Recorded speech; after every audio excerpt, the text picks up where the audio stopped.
بسم الله الرحمن الرحيم قل أعوذ برب الناس ملك الناس إله الناس من شر الوسواس الخناس الذي يوسوس في صدور الناس من الجنة والناس.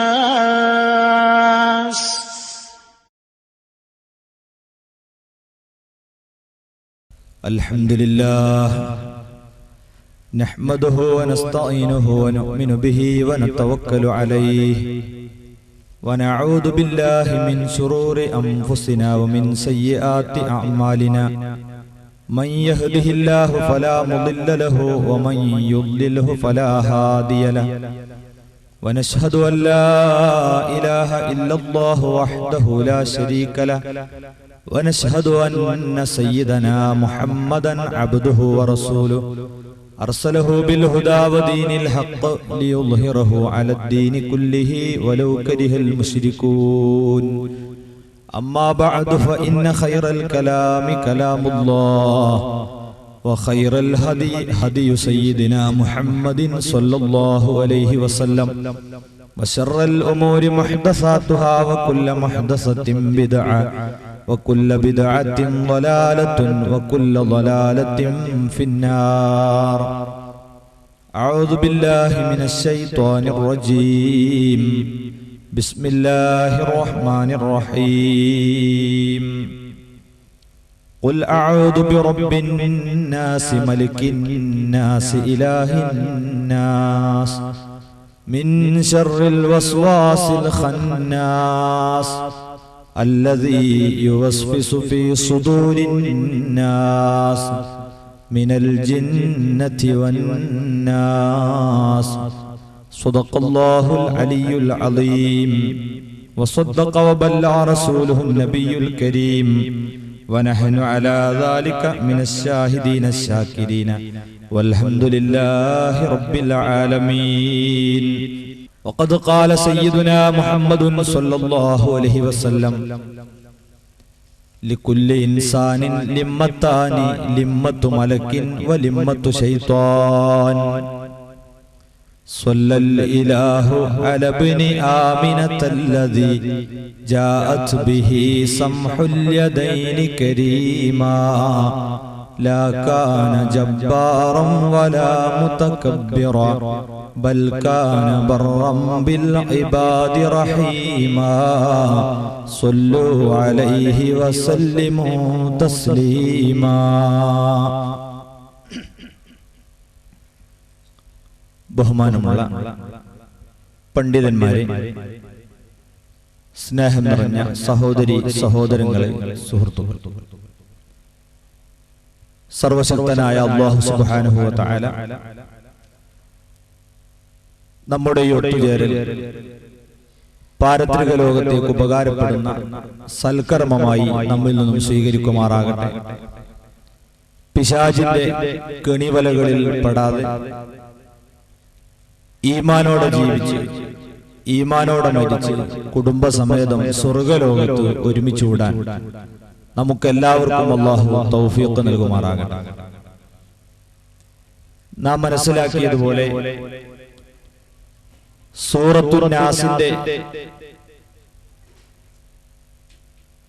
അർത്ഥതലങ്ങളിലേക്കാണ് ഇന്ന് നമുക്ക് ഇറങ്ങിച്ചെല്ലാനുള്ളത്.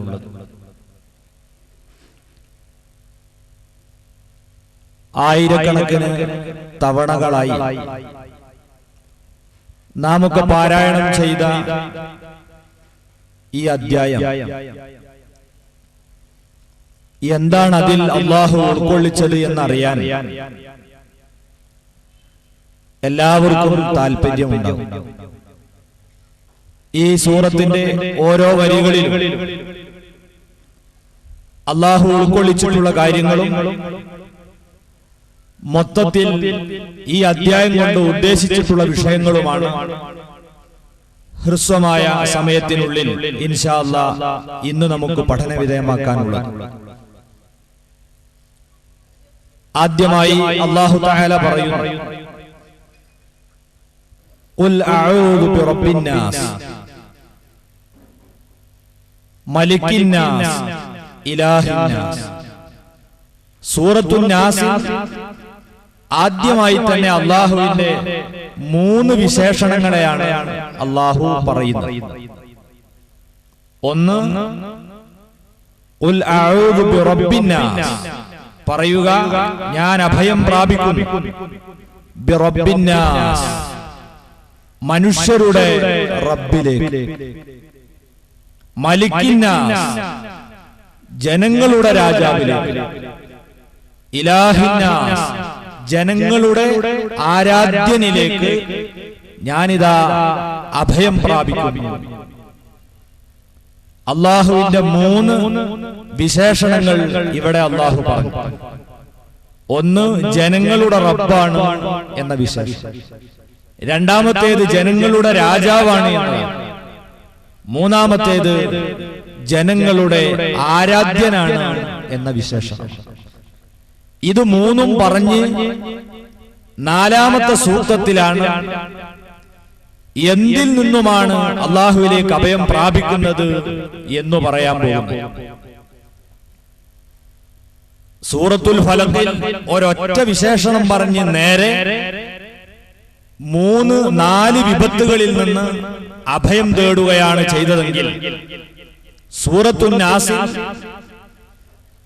അള്ളാഹുവിന്റെ 3 വിശേഷണങ്ങളെ പറഞ്ഞ് ഒരൊറ്റ ശർറിൽ നിന്ന് അഭയം തേടാനാണ് അല്ലാഹു തആല പഠിപ്പിക്കുന്നത്. അപ്പോൾ തന്നെ ഈ വിപത്തിന്റെ ഗൗരവവും ഭീഭത്സകതയും നമുക്ക് ബോധ്യമാകുന്നു. അതോടൊപ്പം ആ വിപത്തിൽ നിന്ന് രക്ഷ തേടാൻ വേണ്ടി അല്ലാഹു അവനെ പരിചയപ്പെടുത്തി പരാമർശിച്ച 3 വിശേഷണങ്ങളുടെ മഹാത്മ്യവും നമ്മൾ ചിന്തിക്കേണ്ടിയിരിക്കുന്നു. അല്ലാഹു പല ഗുണങ്ങളുമുള്ളവനാണ്, പല അനുഗ്രഹങ്ങളും നമുക്ക് ചെയ്തവനാണ്. അതിൽ നിന്ന് 3 കാര്യങ്ങളാണ് അല്ലാഹുവിടെ എടുത്തു പറഞ്ഞത്. ആദ്യം പറയുന്ന കാര്യം റബ്ബുന്നാസ്, അല്ലാഹു ജനങ്ങളുടെ റബ്ബാണ്. ജനങ്ങളുടെ റബ്ബായ അല്ലാഹുവോട് അഭയം തേടാൻ വേണ്ടി പറയുമ്പോൾ ആ പറച്ചിൽ തന്നെ വല്ലാത്ത സ്നേഹത്തോടുകൂടെയുള്ള ഒരു പരാമർശമാണ്. നമ്മൾ സാധാരണ പറയാറുണ്ട്, ഇതൊരു കുട്ടിയാണ്, അതുപോലെ ഇത് എന്റെ കുട്ടിയാണ്. ഈ 2 പ്രയോഗവും തമ്മിലുള്ള വ്യത്യാസം നമുക്കറിയാം. ഒരു കുട്ടിയാണെന്ന് പറഞ്ഞാൽ അതിനത്ര സ്നേഹത്തിന്റെ പിന്തുണയില്ല. അത് എന്റെ കുട്ടിയാണെന്ന് പറയുമ്പോൾ തന്റെ കുട്ടിയല്ലെങ്കിലും ആ പരാമർശത്തിൽ സ്നേഹമടങ്ങിയിട്ടുണ്ട്. ഇതുപോലെ അല്ലാഹു സർവചരാചരങ്ങളുടെയും റബ്ബാണ്. മനുഷ്യനോട് അഭയം തേടാൻ വേണ്ടി പറയുന്ന സന്ദർഭത്തിലാണ് അല്ലാഹു പറയുന്നത് ജനങ്ങളുടെ റബ്ബിനോട് അഭയം തേടും. അല്ലാഹു നമ്മുടെ റബ്ബാണ് എന്ന് പറയുമ്പോൾ തന്നെ എത്ര സ്നേഹത്തോടെയാണ് അല്ലാഹു നമ്മളോട് ഈ ആവശ്യം ഉന്നയിക്കുന്നത്. നമ്മുടെ ഗുണത്തിന് വേണ്ടി അല്ലാഹു പരാമർശിച്ചത്. ഇനി എന്താണ് മനുഷ്യരുടെ റബ്ബായ അല്ലാഹു എന്ന് പറഞ്ഞാൽ വളരെയേറെ ആഴത്തിൽ ചിന്തിക്കേണ്ട അർത്ഥതലങ്ങളുള്ള ഒരു പ്രയോഗമാണ്. അല്ലാഹു സുബ്ഹാനഹു വ തആല റബ്ബുൽ ആലമീനാണ് എന്നാണ് പരിശുദ്ധ ഖുർആനിലെ ആദ്യത്തെ സൂറത്തായ സൂറത്തുൽ ഫാത്തിഹയിൽ പറഞ്ഞു. ഏറ്റവും അവസാനത്തെ സൂറത്താകുന്ന സൂറത്തുൻ നാസിൽ പറയുന്നതോ അല്ലാഹു റബ്ബുൻ നാസാണ്, ജനങ്ങളുടെ റബ്ബാണ് എന്നാണ്.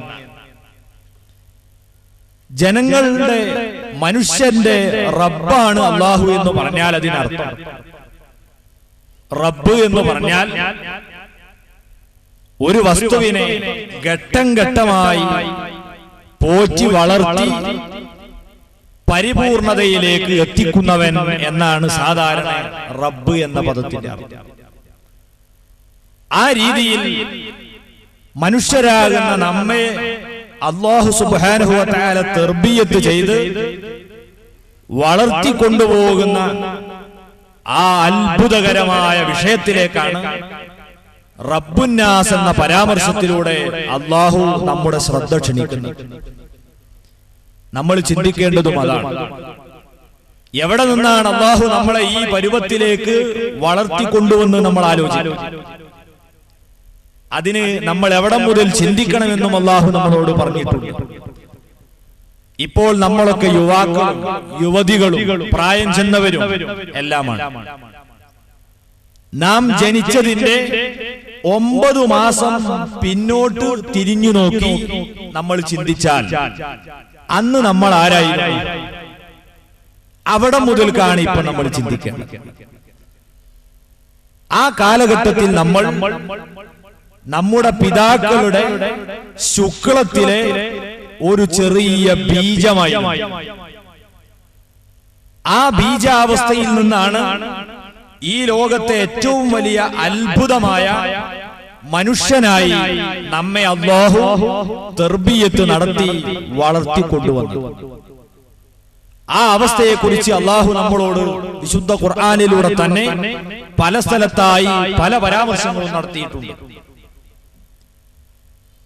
ഈ കാണുന്ന പരുവത്തിലേക്ക് നാം എത്തിച്ചേർന്നതിനു മുമ്പ് നമ്മൾ ഉണ്ടായിരുന്ന അവസ്ഥയാണ് നമ്മൾ ബീജമായ അവസ്ഥ.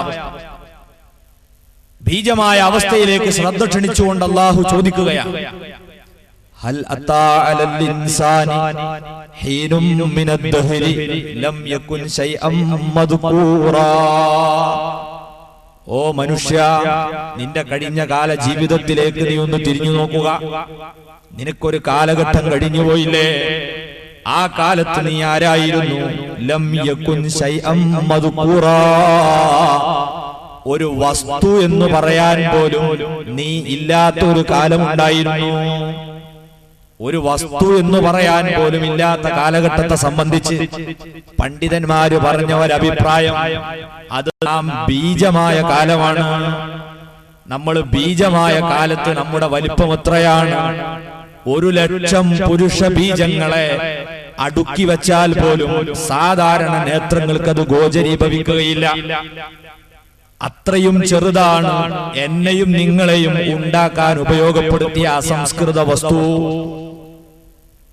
ഒന്നുകൂടെ പറഞ്ഞാൽ, ഉപകരണങ്ങളിലൂടെയല്ലാതെ കാണാൻ പറ്റാത്ത വളരെ നിസ്സാരമായ ഒരു ബീജമാണ് നമ്മളെ നിർമ്മാണത്തിന് ആദ്യം ഉപയോഗപ്പെടുത്തിയത്. അല്ലാതെ ഇവിടെയുള്ള വാഹനങ്ങളൊക്കെ നമ്മൾ നിർമ്മിക്കുന്നത് കാണാറുണ്ട്. അതെന്താ ചെയ്യാറുള്ളത്? അതിന്റെ ഓരോ പാർട്സുകൾ പല കമ്പനികളായി ഇങ്ങനെ ഉൽപ്പാദിപ്പിച്ചിട്ട് എന്നിട്ട് ഓരോന്നും എടുത്തിട്ട് കൂട്ടി യോജിപ്പിച്ച് ഫിറ്റ് ചെയ്ത് വാഹനാക്കി തരിക. മനുഷ്യരാകുന്ന നമ്മെ അങ്ങനെയാണോ? കുറെ കൈ ഒരു കമ്പനിയിൽ നിന്ന് ഉൽപ്പാദിപ്പിച്ചു, കുറെ കാലുകൾ വേറെ, കുറെ കണ്ണുകൾ, കുറെ തലകൾ, ഹാർട്ടുകൾ, ഇങ്ങനെ കുറെ കമ്പനിയിൽ പാർട്സ് ഉണ്ടാക്കി അവസാനം അതൊക്കെ കൂട്ടി യോജിപ്പിച്ചു ഒരു കാറ് ഇറക്കുന്നത് പോലെയാണോ മനുഷ്യൻ ഇറക്കിയത്? അല്ല. അങ്ങനെയുള്ള പാർട്സുകളൊന്നും നമ്മളെ ഉണ്ടാക്കാൻ തർബിയത്ത് നടത്താൻ അല്ലാഹു ഉപയോഗപ്പെടുത്തിയിട്ടില്ല. ഒരു വസ്തു എന്ന് പറയാൻ പോലും വലിപ്പമില്ലാത്ത നിസ്സാരമായ ഒരു ബീജമാണ്. ഒരു പുരുഷൻ ഒരു നേരം പുറന്തള്ളുന്ന ശുക്ലം 1 ടീസ്പൂണോളം വരും. അതിൽ മാത്രം കോടിക്കണക്കായ മനുഷ്യരെ ഉൽപ്പാദിപ്പിക്കാൻ ആവശ്യമായ ബീജങ്ങളുണ്ട്. അതിലുള്ള ചെറിയൊരു ബീജമായിരുന്നു നമ്മൾ. അവിടെ നിന്നാണ് അല്ലാഹു റബ്ബുന്നാസായ അല്ലാഹു നമ്മളെ പരിപാലിച്ചു കൊണ്ടുവരുന്നത്. അല്ലാഹു നമ്മളോട് ചിന്തിക്കാൻ പറയുന്നു, ഓ മനുഷ്യ, നിന്റെ കഴിഞ്ഞ കാലത്തേക്ക് നീ തിരിഞ്ഞു നോക്കുക. അതോടൊപ്പം തന്നെ അഫറഅയ്തും മാ തുംനൂൻ അൻതും തഖ്ലുഖൂനഹു അം നഹ്നുൽ ഖാലിഖൂൻ.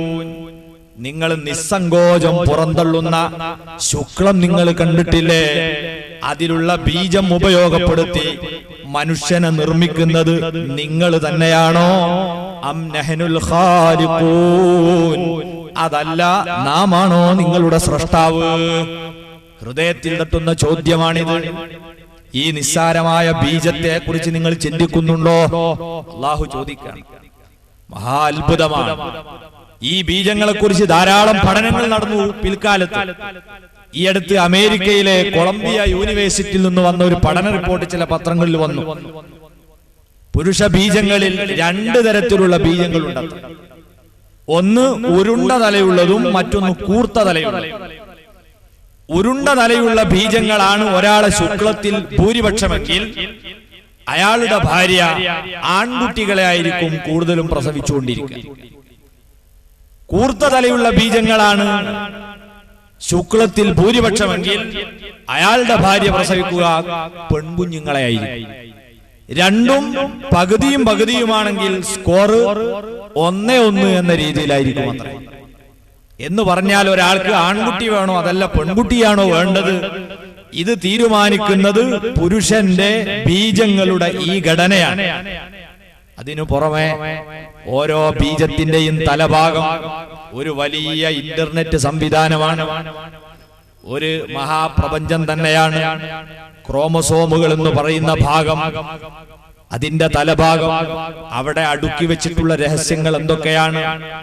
ഈ ബീജദാതാവിന്റേതു മാത്രമല്ല, അയാളുടെ 5 തലമുറ വരെ പിന്നോട്ടുള്ള വല്യുപ്പമാരുടെ വരെ പാരമ്പര്യ ഗുണങ്ങളെല്ലാം ഈ ബീജത്തിന്റെ തലഭാഗത്ത് അടുക്കി വെച്ചിട്ടുണ്ട്.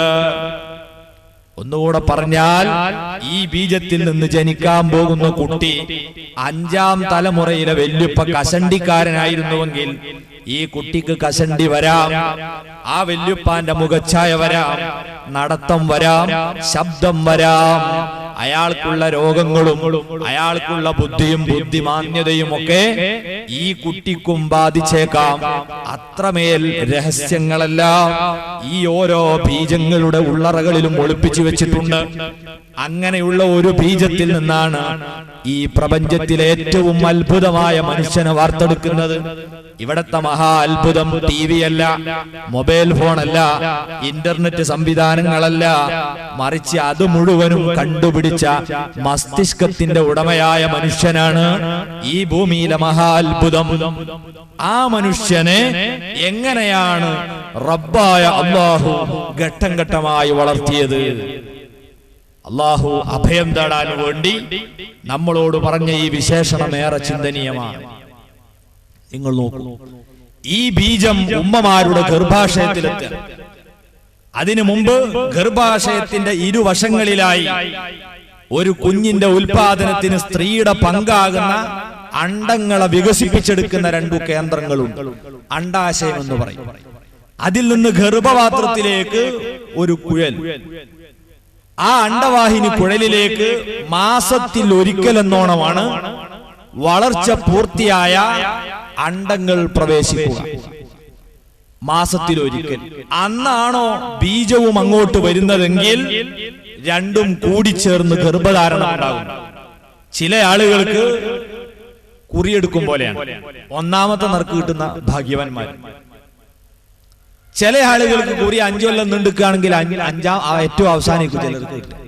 അത് തകരാറൊന്നും ഉണ്ടായിട്ടല്ല, അയാളെ ഭാഗ്യക്കുറവാണ്. കാരണം മാസത്തിൽ ഒരിക്കലേ സ്ത്രീയുടെ പൂർണ്ണ വളർച്ചയെത്തിയ അണ്ടം കടന്നു വരും. ആ ദിവസം ബീജം എത്തണം. അണ്ടവാഹിനി കുഴലിൽ വെച്ച് രണ്ടും മേളിച്ചു. പിന്നീട് ഗർഭപാത്രത്തിലേക്ക് ദിവസങ്ങൾ കൊണ്ട് മാറുകയാണ്. ഇതോടെ അതാ റബ്ബുൽ ആലമീനായ നമ്മുടെ രക്ഷിതാവ് മനുഷ്യന്റെ തർബിയത്തിന് രംഗത്ത് വന്നു. ആ അള്ളാഹുവിന്റെ ഇംഗിതമനുസരിച്ച് സാധാരണ നമ്മുടെ പ്രകൃതിയുടെ സ്വഭാവം എന്താണ്? പുറത്തു നിന്ന് ആരെങ്കിലും അകത്തേക്ക് വന്നാൽ അവനെ തുരത്തുക എന്നതാണ് നമ്മുടെ ശരീരത്തിന്റെ സാധാ ധർമ്മം. അതുകൊണ്ടാണ് മൂക്കിലേക്ക് ചെറിയൊരു പൊടി കയറിയാൽ നമ്മളെ മൂക്കും ശരീരവും സഹിക്കുകയില്ല. ഉടനെ ഒരു വിസ്ഫോടനം സൃഷ്ടിച്ച് അതിനെ തുരത്തും. അതാണ് തുമ്മൽ. ഇതുപോലെയാണ് നമ്മളെ വയറ്റിലും അനാവശ്യമായ ആരെങ്കിലും അവിടെ വന്നാൽ അതിനെ പുറന്തള്ളുന്ന സ്വഭാവമാണ്. എന്നാൽ ഗർഭാശയത്തിലേക്ക് പ്രവേശിക്കുന്ന നിസ്സാരമായ ഈ അണ്ടവും ബീജവും അവിടെ കയറിക്കഴിഞ്ഞാൽ പിന്നെ ഒരു രക്ഷാകവചം തീർക്കുകയാണ്. ഡോർ അടച്ചു കഴിഞ്ഞു. ഇനി അള്ളാഹുവിന്റെ തീരുമാനം ഒരാളും പുറത്തു പോകരുത് എന്നാണ്. ഈ പ്രവേശിച്ചവരുടെ വളർച്ച പൂർത്തിയായി. അവര് പോയതിന് ശേഷമല്ലാതെ ഇനി ഇവിടെ നിന്നും ഒരാൾക്കും പുറത്തേക്ക് പ്രവേശനമില്ല. അങ്ങനെയാണ് ഗർഭധാരണം ഉണ്ടാകുമ്പോൾ സ്വാഭാവികമായും മെൻസസ് നിന്നുപോകുന്നത്. അള്ളാഹുവിന്റെ സംരക്ഷണമാണ്. അങ്ങനെ ഇതിന് സുരക്ഷാ കവചം നിർമ്മിച്ചു. ഇനി നിസ്സാരമായ അണ്ടവും ബീജവും ആ കൂരിരുട്ടിൽ വെച്ച് വിഘടിച്ച് വികസിക്കുകയാണ്, വളർന്നു വലുതാകുകയാണ്. ഈ വളർച്ച നമ്മൾ നിരീക്ഷിക്കുക. ഇതിന്റെ പിന്നിൽ ഒരു റബ്ബുണ്ടെന്ന് നമുക്ക് ബോധ്യമാകും. ഇത് വളർന്നു വലുതാകുമ്പോ എന്തോ ഒരു വസ്തുവായി മാറുകയല്ല, ഒരൊന്നാന്തരം പണ്ഡിതന്റെ ശരീരമാണ് രൂപപ്പെടുന്നത്. ഒരു ഡോക്ടറുടെ ശരീരമാണ്, എഞ്ചിനീയറുടെ ശരീരമാണ്, കരകൗശല വിദഗ്ധന്റെ ശരീരമാണ്. ഈ കൂരിരുട്ടിൽ വെച്ച് ചെറിയ അണ്ടവും ബീജവും കൂടിച്ചേർന്ന് വികസിച്ച് വളരുമ്പോൾ രൂപപ്പെടുന്നത്. ഇവിടെയാണ് നമ്മൾ ചിന്തിക്കേണ്ടത്. അള്ളാഹുവിന്റെ ചോദ്യവും അൻതും തഖ്ലുഖൂനഹു അം നഹ്നുൽ ഖാലിഖൂൻ, ആ മനുഷ്യനെ ഈ ബീജത്തിൽ നിന്ന് നിർമ്മിക്കുന്നത് നിങ്ങൾ തന്നെയാണോ അതല്ല നാമാണോ? ഇനി നിങ്ങൾ നോക്കൂ, ഗർഭാശയത്തിൽ വെച്ച് ഈ വളർച്ച നടക്കുമ്പോ മഹാ അത്ഭുതങ്ങൾ നമ്മൾ കാണും. ശരീരത്തിന്റെ വിവിധ ഭാഗങ്ങളുടെ വളർച്ച വിവിധ രൂപത്തിലാണ്. കയ്യും കാലുമൊക്കെ നീണ്ടു വളരുമ്പോ ആദ്യ സമയങ്ങളിൽ കണ്ണൊന്നും ഉണ്ടായിട്ടുണ്ടാവില്ല. അവിടെ ചെറിയൊരു ആശാരിമാരിട്ട് വെച്ച മാതിരി ഇവിടെ തൊള്ളടാൻ വേണ്ടി അടയാളിട്ട മാതിരി. ചെവിന്റെ അവിടെയും ചെറിയൊരു ചുളിവ്. അവസാനമാകുമ്പോഴേക്കാണ് അതിന്റെയൊക്കെ വളർച്ച പൂർത്തിയാകുക. അതേ സമയത്ത് ഒരു നിയന്ത്രാവില്ലാതെ ആകസ്മികമായി ഇതിങ്ങനെ വികസിക്കുകയാണെങ്കിൽ, യാന്ത്രികമായി വളരുകയാണെങ്കിൽ, കൈ നീണ്ടതുപോലെ മൂക്കുന്നുള്ളൂലേ, എന്തായിരിക്കും മനുഷ്യന്റെ കോലം? തല വലുതായതുപോലെ ചെവിയും വലുതായാൽ ബീഭത്സകമായ രൂപമായിരിക്കും മനുഷ്യനുണ്ടാകുക. അവിടെയാണ് നമ്മൾ അവയവങ്ങളെ ക്രമീകരിക്കപ്പെടുന്നുണ്ട്. ആസൂത്രിതമാണത്. അങ്ങനെയാണെങ്കിൽ അതിന്റെ പിന്നിൽ ഒരു സൂത്രധാരൻ വേണം. അതാരാണ്? അല്ലാഹു പറയുന്നു, സബ്ബിഹിസ്മ റബ്ബിക്കൽ അലാ അല്ലദീ ഖലഖ ഫസവ്വാ. സമുന്നതനായ നിന്റെ നാഥനെ നീ വാഴ്ത്തി പറയുക. ആരാണവൻ? അല്ലദീ ഖലഖ, നിന്റെ ഉമ്മയുടെ ഗർഭാശയത്തിൽ വെച്ച് നിന്നെ സൃഷ്ടിക്കുകയും ഫസവ്വാ, തത്സമയം നിന്റെ അവയവങ്ങളെ ക്രമീകരിക്കുകയും ചെയ്തവനാണവൻ. ഇങ്ങനെ ഒരു റബ്ബ് അവിടെ പ്രവർത്തിക്കുന്നില്ല എങ്കിൽ നമ്മൾ എന്തായാണ് രൂപപ്പെടുക പറയാൻ കഴിയില്ല. ഇനി നോക്കൂ നിങ്ങൾ, ആ സമയത്ത് തന്നെ നമ്മുടെ ശരീരത്തിൽ ഈ നിസ്സാരമായ ബീജം ഉപയോഗിച്ച് നിർമ്മിച്ച അവയവങ്ങൾ എന്തുമാത്രം അത്ഭുതമാണ്. അല്ലാഹു ചോദിക്കുന്നു, അലം നജ്അൽ ലഹു ഐനൈൻ വലിസാനം വശഫത്തൈൻ വഹദൈനാഹു നജ്ദൈൻ. നിനക്ക് കണ്ണ് തന്നില്ലേ, നാവ് തന്നില്ലേ, ചുണ്ടുകൾ തന്നില്ലേ? ഓരോ അവയവത്തിന്റെ പ്രാധാന്യവും അല്ലാഹു എടുത്തു പറയുന്നുണ്ട്. നിങ്ങൾ ആലോചിച്ചു നോക്കൂ, ഈ നിസ്സാരമായ ബീജത്തിൽ നിന്നാണ് ഈ ലോകത്തെ മഹാ അത്ഭുതമായ മസ്തിഷ്കം രൂപം കൊള്ളുന്നത്. 10 ലക്ഷത്തിലധികം വരുന്ന നരമ്പ് കോശങ്ങൾ ഉപയോഗപ്പെടുത്തിയിട്ട് ഉണ്ടാക്കിയ ഒരു ടെലിഫോൺ എക്സ്ചേഞ്ചിനോടോ ഇന്റർനെറ്റ് സംവിധാനത്തോടോ ഉപമിച്ചാൽ മതിയാകാത്ത മഹാപ്രപഞ്ചമാണ് നമ്മുടെ തലച്ചോറ്. എന്തൊക്കെയാണ് അവിടെ ഉള്ളത്? വിവിധ അറകളായി അതിനെ വേർതിരിച്ചിരിക്കുന്നു. സെറിബ്രം, സെറിബെല്ലം, മെഡുല്ല ഉൾപ്പെടെ തലച്ചോറിൽ വൈവിധ്യമാർന്ന നരമ്പുകളുണ്ട്. ഓരോ നരമ്പുകൾക്കും വിവിധ ധർമ്മങ്ങളാണ്. ഈ കൂരിരുട്ടിൽ നിന്നും ഏതെങ്കിലും ഒരു കാലത്ത് വെളിച്ചത്തേക്ക് വരാൻ കഴിഞ്ഞാൽ വെളിച്ചം തിരിച്ചറിയുന്ന നരമ്പുകൾ അവിടെയുണ്ട്. ഇരുട്ട് മനസ്സിലാക്കി തരുന്ന നരമ്പുകളുണ്ട്. ഒരു ചെറിയ മുള്ള് കാലിൽ തറച്ചാൽ ആ മുള്ളിന്റെ വേദന മനസ്സിലാക്കി തരുന്നത് തലച്ചോറ്റിലെ നരമ്പാണ്. എന്തിനധികം ഒരു ഐസിങ് കട്ട നമ്മൾ സ്പർശിച്ചാൽ അതിന്റെ തണുപ്പ് ബോധ്യമാക്കി തരുന്നത് തലച്ചോറ്റിലെ അതിനുവേണ്ടി ഫിറ്റ് ചെയ്ത നരമ്പാണ്. ചൂടുള്ള ഒരു ഗ്ലാസ് തൊട്ടാൽ അതിന്റെ ചൂട് നമുക്ക് ബോധ്യമാക്കി തരുന്നത് അതിനു വേണ്ടി വെച്ച നരമ്പുകളാണ്. ഇങ്ങനെ ഓരോന്നിനും തലച്ചോറ്റിൽ നരമ്പുകളുണ്ട്. നമ്മുടെ ശരീരത്തിന്റെ മുഴുവൻ ചലനങ്ങളെയും നിയന്ത്രിക്കുന്ന വിസാറത്തു തഹറുക്ക് എന്ന ചലനത്തിന്റെ മന്ത്രാലയവും ഡിപ്പാർട്ട്മെന്റും നമ്മുടെ മസ്തിഷ്കത്തിലുണ്ട്. അതിന്റെ നിയന്ത്രണം അനുസരിച്ചാണ് നമ്മളെ മുഴുവൻ ചലനങ്ങൾ. നമ്മൾ ഒരു ചൂടുള്ള ഒരു ഗ്ലാസ് ചായ കുടിക്കാൻ വേണ്ടി ഇങ്ങനെ ചുണ്ടോടടുപ്പിക്കുകയാണ്. ഓരോ സെക്കൻഡിലും നമ്മളെ തലച്ചോറ് പറയുന്നു, ഈ ഗ്ലാസും നിന്റെ കൈയും ചുണ്ടുമായി ഇത്ര അകലത്തിലാണ്, ഇത്ര അകലത്തിലാണ്. കറക്റ്റ് പറഞ്ഞു തരും. അതുകൊണ്ടാണ് പതുക്കെ കൊണ്ടുവന്ന് ഇവിടെ വെച്ച് കുടിക്കാൻ കഴിയും. ചെറിയ നിയന്ത്രണം നമുക്ക് വിട്ടുപോയാൽ നമ്മളെ കൈ ഇങ്ങനെ ആടിക്കളിക്കും. കൊണ്ടുവന്ന് ചുണ്ടിലൊരിടിയായിരിക്കും. ചൂടുള്ള ചായ മുഖത്തേക്ക് ഒഴുകും. അതില്ലാതിരിക്കുന്നത് തലച്ചോറ് നമ്മളെ ശരീരത്തെ നിയന്ത്രിക്കുന്നത് കൊണ്ടാണ്, ചലനത്തെ നിയന്ത്രിക്കുന്നത് കൊണ്ടാണ്. ചെറിയ കുട്ടികളാകുമ്പോൾ ഈ ചലനത്തിന്റെ നിയന്ത്രണം വേണ്ട രീതി തുടങ്ങിയിട്ടുണ്ടാവില്ല. അപ്പൊ ചില കുട്ടികളെ കയ്യിൽ നമ്മൾ ഒരു പെണ്ണ് കൊടുത്താൽ ഓനത് കടിക്കാൻ വേണ്ടി തൊള്ളയിലേക്ക് കൊണ്ടുപോയതാ, പക്ഷെ കുത്തല് മൂക്കിൽക്കോ കണ്ണിലോ ഇരിക്കും. കാരണം നിയന്ത്രണം ശരിക്കട്ടായിട്ടില്ല. ഇതുപോലെ പ്രായം കൂടിയാലും ഈ നിയന്ത്രിക്കേണ്ട തലച്ചോറിന്റെ നരമ്പുകളിൽ പൂപ്പൽ ബാധിച്ച് നിയന്ത്രണം വേണ്ട പോലെ നടക്കാതെ പോകും. അപ്പൊ വയസ്സന്മാരോടൊക്കെ സംഭാവന ചോദിച്ചാൽ അവരിങ്ങനെ എടുത്ത് ഇങ്ങനെ വിറപ്പിച്ചിട്ടായിരിക്കും തരിക. നമ്മൾ വിചാരിക്കും അയാൾ ഭയങ്കര പിശുക്കനാണ്. അല്ല, അയാളെ ശരീരത്തിന്റെ ചലനത്തെ നിയന്ത്രിക്കുന്ന കേന്ദ്രത്തിൽ ചെറിയ തകരാറുള്ളത് കൊണ്ട് നമ്മളെപ്പോലെ കറക്റ്റിന് അങ്ങോട്ട് കൊടുക്കാൻ കഴിയുന്നില്ല. കാലെടുത്ത് വെക്കുമ്പോൾ വിറയലുണ്ടാകും, കൈ ചലിപ്പിക്കും വിറയലുണ്ടാകും. അങ്ങനെ മനുഷ്യനതാ ഓടിച്ചാടി കളിച്ചുകൊണ്ടിരിക്കെ പെട്ടെന്ന് അവൻ നിശ്ചലനായി വീഴുന്നു. ആശുപത്രിയിലെടുത്ത് അവനെ സ്കാനിങ് നടത്തി നോക്കിയപ്പോൾ ഡോക്ടർ പറയുന്നത് ഇവന്റെ മസ്തിഷ്കത്തിലതാ രക്തം കട്ട പിടിച്ചു കിടക്കുകയാണ്. ഈ വിവരം കേൾക്കുമ്പോഴാണ് നമ്മൾ തിരിച്ചറിയുന്നത് ഈ വലിയ ജഡത്തെ ഇതുവരെ ചലിപ്പിച്ചത് തലച്ചോറ്റിലുള്ള ചെറിയൊരു നരമ്പായിരുന്നു. അതിന്റെ പ്രവർത്തനം രക്തം കട്ട പിടിച്ചത് കാരണം നിശ്ചലമായിരിക്കുകയാണ്. എന്തൊരത്ഭുതം നിങ്ങൾ കാണുന്നില്ലേ?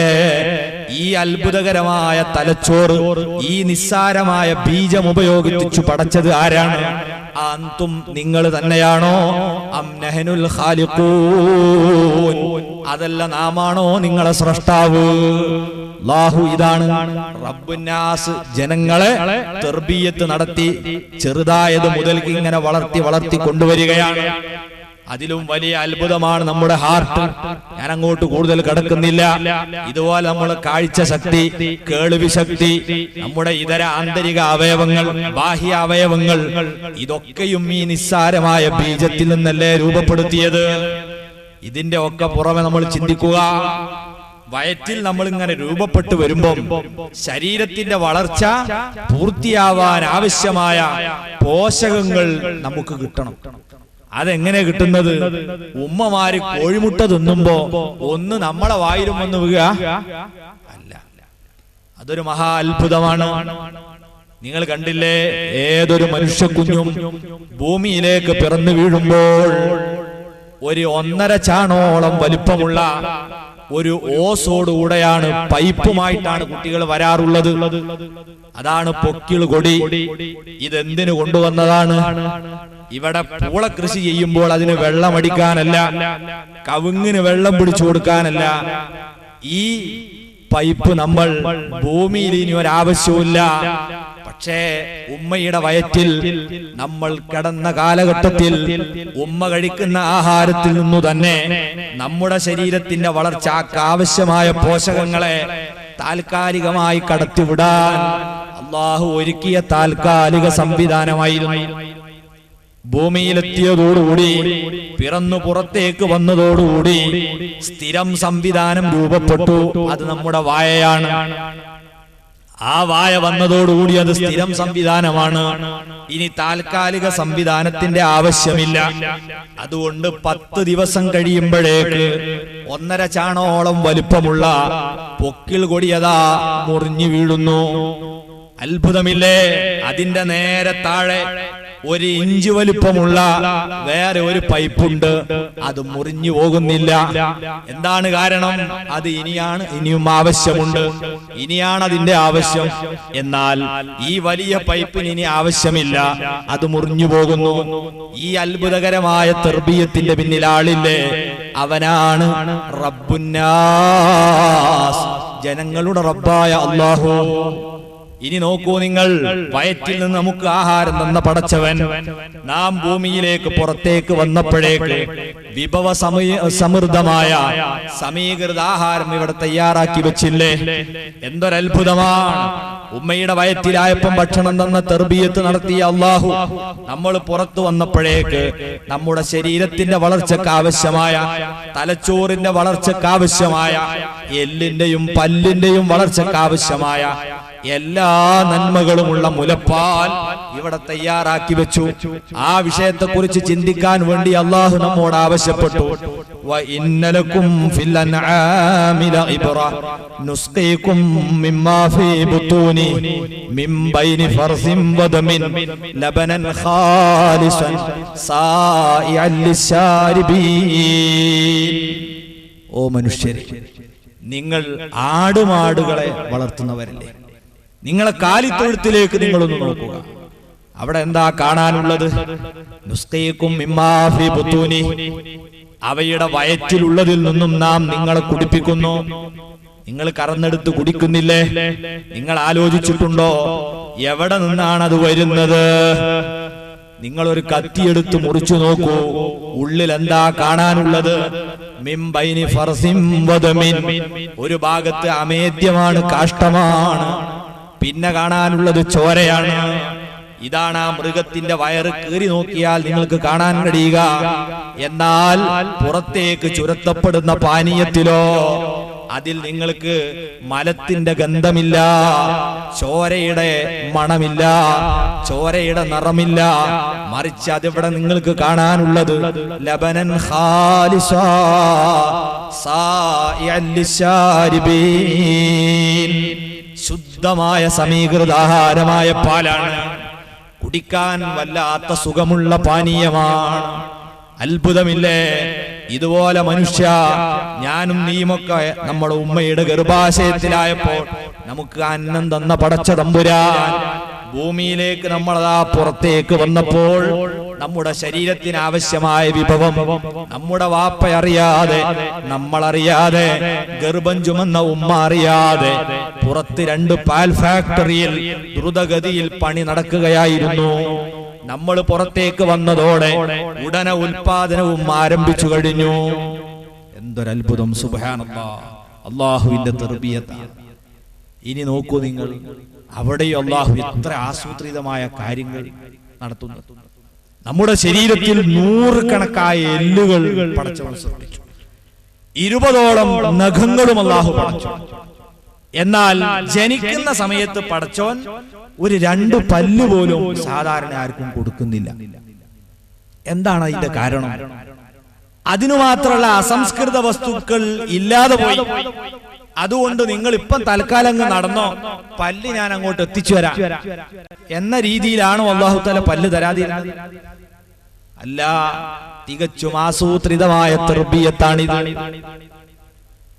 നമുക്ക് ജനന സമയത്ത് പല്ലുണ്ടായാൽ അല്ലാഹു പല അപകടങ്ങളും മുൻകൂട്ടി കാണുന്നുണ്ട്. പല്ല് കണ്ടാൽ ഉമ്മമാരും വിചാരിക്കുമല്ലോ, വെറുതെ പടച്ചോ പല്ല് കൊടുക്കുമല്ലോ, എന്തേലും തിന്നാൻ തന്നെയല്ലേ. അങ്ങനെ ആ പൂളക്കേങ്ങി പിഴിങ്ങിയും പോത്തിറച്ചി വരട്ടിയൊക്കെ അവിടെ പോസ്റ്റ് ചെയ്താൽ അത് കുട്ടീന്റെ വയറ്റിൽ പോയി അവിടെ കിടക്കും. ആ കുട്ടിയുടെ ആമാശയ ഭിത്തിയിൽ നിന്ന് ഉൽപ്പാദിപ്പിക്കപ്പെടുന്ന എൻസൈമുകൾക്ക് ഈ കട്ടിയേറിയ ആഹാര പദാർത്ഥങ്ങൾ ദഹിപ്പിക്കാൻ കഴിയില്ല. കുട്ടി മലബന്ധം കൊണ്ട് പ്രയാസപ്പെട്ട് മരണത്തിന് കീഴടങ്ങേണ്ടി വരും. അതുകൊണ്ട് കുട്ടിക്കാലത്ത് പല്ല് വേണ്ട. പല്ലുകൊണ്ട് ചവച്ചരക്കാതെ തന്നെ ദഹിക്കുന്ന പാനീയം അല്ലാഹു തന്നെ തയ്യാറാക്കി വെച്ചിരിക്കുകയാണ്. മാത്രമല്ല, പല്ലുണ്ടായാൽ വേറെയും അപകടങ്ങളുണ്ട്.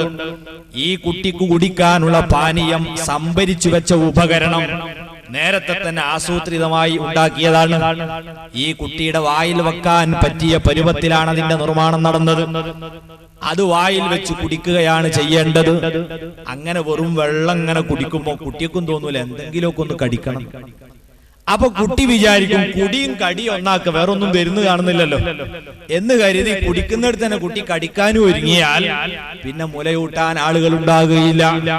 അതുകൊണ്ട് അർഹമുർ റാഹിമീനായ റബ്ബ് ജനന സമയത്ത് പല്ല് തരുന്നില്ല. പിന്നെയോ കട്ടിയേറിയ ആഹാരങ്ങൾ തിന്നാൻ സമയമാകുമ്പോഴേക്ക് നമുക്ക് പല്ല് തരുന്നു. ആ പല്ല് തന്നെ കുട്ടിക്കാലമായതുകൊണ്ട് വേണ്ട പോലെ ദന്ത സംരക്ഷണം നടത്താൻ നമുക്ക് കഴിയില്ലെന്ന് അള്ളാഹുവിനറിയാം. അതുകൊണ്ട് അള്ളാഹു ആദ്യകാലത്ത് തരുന്ന പല്ലിന് ആയുസ് വകതിരിവ് വരുന്നത് വരെയാണ്, 7 വയസ്സ് വരെയാണ്. 7 വയസ്സായാൽ ആദ്യം തന്ന പല്ലുകൾ തനിയെ ആടാനും ഇളകാനും തുടങ്ങുന്നു. അത് പറിച്ചു കൊടുത്താൽ ഉടനെ നല്ല പല്ലുകൾ വേറെ വരുന്നു. ഇനി അള്ളാഹു പറയുന്നു, നിങ്ങൾ പല്ലിനെ സംരക്ഷിക്കണം, ഇത് പോയാൽ പകരം തരില്ല. എന്തൊരാസൂത്രിതമായി നിസ്സാരമായ ബീജത്തിൽ നിന്ന് മനുഷ്യനെ നിർമ്മിച്ചതാ, ഘട്ടം ഘട്ടമായി പരിപാലിച്ച് പോറ്റി വളർത്തുന്നവനായ റബ്ബ്. അതാണ് അല്ലാഹു തആല പറഞ്ഞത്, ഖുൽ അഊദു ബിറബ്ബിൻ നാസ്, ജനങ്ങളുടെ റബ്ബായ അല്ലാഹുവിലേക്ക് നിങ്ങൾ അഭയം തേടുക. ഈ രീതിയിൽ നമ്മളെ സൃഷ്ടിച്ച് പരിപാലിക്കുന്ന റബ്ബിലേക്കല്ലാതെ മറ്റെവിടേക്കാണ് നമുക്ക് ശരണം വിളിച്ചു പോകാനുള്ളത്, അഭയം തേടി ചെല്ലാനുള്ളത്? അവൻ അർഹമുർ റാഹിമീനാണ്, നമ്മുടെ റബ്ബാണ്. ഈ സൂക്തത്തിന്റെ ആഴമേറിയ അർത്ഥങ്ങൾ ഇനിയും ധാരാളമുണ്ട്, അങ്ങോട്ട് കടക്കുന്നില്ല. രണ്ടാമത്തെ സൂക്തത്തിലേക്ക് നമുക്ക് കടക്കാം. അവിടെ അള്ളാഹു പറയുന്നു വീണ്ടും അവന്റെ മറ്റൊരു വിശേഷണം. അള്ളാഹു ജനങ്ങളുടെ റബ്ബാണ്. റബ്ബ് എന്നത് സാധാരണഗതിയിൽ ഭാഷാപരമായി അള്ളാഹു അല്ലാത്തവർക്കും ഉപയോഗിക്കുന്ന ഒരു പദമാണ്. സാധാരണ അറബികൾ പറയാണ്ട് റബ്ബുദ്ദാർ, വീട്ടിന്റെ ഉടമ, അതിന് റബ്ബ് എന്ന് പറയും. ഗൾഫിലൊക്കെ പോകുന്ന നമ്മളെ സുഹൃത്തുക്കൾ പറയാറുണ്ട് എന്റെ അർബാബ്. അർബാബ് എന്ന് പറഞ്ഞാൽ റബ്ബിന്റെ ബഹുവചന. അതിന്റെ അർത്ഥം തൊഴിലുടമ, തൊഴിലിന്റെ ഉടമ. ഇതുപോലെ റബ്ബ് എന്ന പ്രയോഗം സാധാരണ മനുഷ്യർക്കും ഉപയോഗിക്കാറുണ്ട്. അടിമകൾ തന്റെ സയ്യിദിനെ, യജമാനനെ റബ്ബ് എന്ന് വിളിക്കുന്നത് ഭാഷാപരമായി അറബികൾക്കിടയിൽ ശീലമുണ്ട്. അപ്പൊ ആ രീതിയിലുള്ള ഭൗതികമായ ഒരു റബ്ബല്ല അല്ലാഹു എന്ന് വിശദീകരിക്കാനാണ് പിന്നെ 2 സൂക്തങ്ങളിൽ മലിക്കിന്നാസ്, ഇലാഹിന്നാസ് എന്ന് അല്ലാഹു തആല പരാമർശിച്ചു. അല്ലാഹു റബ്ബാണ്, അത് സാധാരണ നമ്മൾ പറയുന്ന റബ്ബല്ല. ഒരു വീട്ടിന്റെ ഉടമ, ഒരു തൊഴിലിന്റെ ഉടമ, ഒരു അടിമയുടെ ഉടമ എന്ന അർത്ഥത്തിലുള്ള റബ്ബല്ല. അതേ സമയത്ത് മലിക്കിന്നാസ്, അവൻ ജനങ്ങളുടെ രാജാവ് കൂടിയാണ്. അല്ലാഹു ജനങ്ങളെ രാജാവാണ്. ജനങ്ങളുടെ രാജാവ് എന്ന് പറഞ്ഞാൽ തന്നെ എത്രമാത്രം ആഴമുള്ള അർത്ഥം അതിനുണ്ട്. ഒരു സമൂഹം അവരുടെ ദുഃഖങ്ങളും പ്രയാസങ്ങളും ഒക്കെ എവിടെയാണ് അവതരിപ്പിക്കുക? അവരുടെ ഭരണാധികാരിയുടെ മുന്നിലല്ലേ? മെമ്മോറാണ്ടങ്ങൾ അവിടെയാണ് സമർപ്പിക്കുക. അവകാശങ്ങൾ അവരോടാണ് ചോദിക്കുക. പോരായ്മകൾ അവിടെയാണ് വേവലാതിപ്പെടുക. അങ്ങനെയാണ് നമ്മുടെ സാധാ സ്വഭാവമെങ്കിൽ സർവ്വ ജനങ്ങളുടെയും രാജാവായ അല്ലാഹുവിലേക്ക് നിങ്ങൾ അഭയം തേടുക എന്ന് പറയുമ്പോൾ ഏറെ അർത്ഥതലങ്ങളുള്ള ഒരു സൂക്തമാണിത്. അല്ലാഹു നമ്മുടെ രാജാവാണെന്ന് പറഞ്ഞാൽ അത് നാം സാധാരണ കാണുന്ന നമ്മുടെ ഭരണാധികാരികളെ പോലെയല്ല. ആ ഭരണാധികാരികളുടെ ഒക്കെ സ്ഥിതി എന്താണ്? അത് അല്ലാഹു താൽക്കാലികമായി വളരെ പരിമിതമായ ചില അധികാരങ്ങൾ അവരെ കയ്യിൽ കൊടുത്തതാണ്. അല്ലാഹു തന്നെ നമ്മളോട് പഠിപ്പിച്ചില്ലേ, ഖുലില്ലാഹുമ്മ മാലിക്കൽ മുൽക്ക് തുഅത്തിൽ മുൽക മൻ തശാ വതൻസിഉൽ മുൽക മിമ്മൻ തശാ വതുഇസ്സു മൻ തശാ വതുദില്ലു മൻ തശാ. പറയൂ മനുഷ്യ, മാലിക്കൽ മുൽക്ക്, സർവ അധികാരങ്ങളുടെയും രാജാവായ അധിപനായ അല്ലാഹുവേ, സർവ രാജാക്കന്മാരുടെയും രാജാവായ അല്ലാഹുവേ, നീയാണ്, നിന്റെ കൈകളിലാണ് അധികാരമുള്ളത്.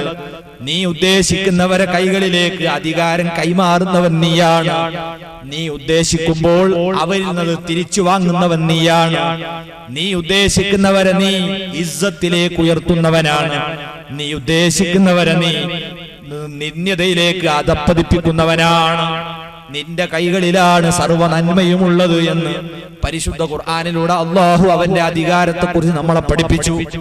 ആ അധികാരം ദുനിയാവിലും പാരത്രിക ലോകത്തുമൊക്കെ യഥാർത്ഥത്തിലുള്ള രാജാവ് അല്ലാഹു മാത്രമാണ്.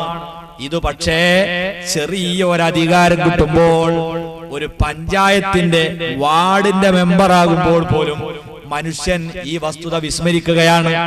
ഞാൻ വലിയ രാജാവാണ്, ഞാൻ വലിയ ഭരണാധികാരിയാണ് എന്ന ഹുങ്ക് മനുഷ്യനുണ്ടാകുന്നു. അവിടെ ഈ സൂക്തം നിരന്തരമായി നമ്മൾ പാരായണം ചെയ്യുമ്പോൾ, അർത്ഥവും കൂടി ചിന്തിക്കുമ്പോൾ, പ്രിയപ്പെട്ടവരെ, ഏത് അധികാരിയെയും ചെറുകൊടിഞ്ഞ ഒരു പക്ഷിയെ പോലെയാണ് ഞാനെന്ന് ചിന്തിപ്പിക്കുകയാണ്. കാരണം ഖുൽ അഊദു ബിറബ്ബിന്നാസ് മലിക്കിന്നാസ്, ജനങ്ങളുടെ രാജാവായ അല്ലാഹു എന്ന് കയ്യും കെട്ടി നിസ്കാരത്തിൽ ഒരാൾ ഈ സൂറത്ത് ഓതുമ്പോ, അയാൾ പ്രധാനമന്ത്രിയാണെങ്കിലും പ്രസിഡന്റ് ആണെങ്കിലും ഐക്യരാഷ്ട്രസഭ ജനറൽ സെക്രട്ടറി ആണെങ്കിലും അയാൾ അവിടെ വിനീതനായി പോകുകയാണ്. ഞാൻ എന്ത് രാജാവ്, എനിക്കെന്ത് അധികാരം? മനുഷ്യരുടെ രാജാവ് അല്ലാഹുവാണ്. ഇനി നിങ്ങൾ നോക്കൂ, ഭൗതിക രംഗത്തുള്ള രാജാക്കന്മാരെ സ്ഥിതി. ഏതാനും വർഷങ്ങൾ മാത്രമാണ് അവർ അധികാരത്തിലുള്ളത്. അധികാരത്തിലിരിക്കുമ്പോൾ തന്നെ വളരെ നിന്ദ്യമായി സ്ഫോടനത്തിലൂടെ കൊല്ലപ്പെട്ടവരില്ലേ, വെടിയേറ്റ് വീണവരില്ലേ, അധികാരം വിട്ടൊഴിഞ്ഞ് ജയിലറകളിൽ കഴിയുന്ന രാജാക്കന്മാരില്ലേ, ദിവസവും പോലീസ് സ്റ്റേഷനിൽ കയറിയിറങ്ങി ഒപ്പുവെച്ചു പോരുന്ന ഭരണാധികാരികളില്ലേ? ഇതാണ് ദുനിയാവിലെ രാജാവെങ്കിൽ യഥാർത്ഥ മനുഷ്യരുടെ രാജാവിനെ കുറിച്ച് നമ്മൾ ചിന്തിക്കുക. മഹാത്തുക്കളായ ആളുകൾ അത് ഉൾക്കൊണ്ടവരായിരുന്നു. മഹാനായ സയ്യിദുന ഇബ്രാഹിം ഇബ്നു അദ്ഹം റളിയല്ലാഹു അൻഹു ബൽഖ എന്ന് പറയുന്ന പ്രവിശാലമായ ഒരു രാഷ്ട്രത്തിന്റെ അധിപനായി വാഴുന്ന കാലം മഹാനവറുകൾ അല്ലാഹുവിന്റെ രാജകീയ പദവിയെ തിരിച്ചറിഞ്ഞൊരു സംഭവമുണ്ടായി. തന്റെ കൊട്ടാരത്തിന്റെ മുകളിലിരുന്ന് വൈകുന്നേരം റൊട്ടി കഴിച്ചുകൊണ്ടിരിക്കുക.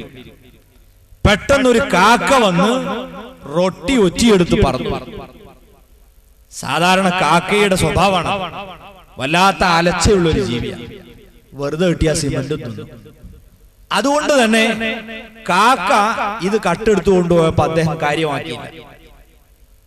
പിറ്റേ ദിവസവും അതാ ഇതേ രീതിയിൽ മാളിക മുകളിൽ ഇരുന്ന് റൊട്ടി കഴിക്കുമ്പോൾ അതേ കാക്ക തന്നെ വന്നു.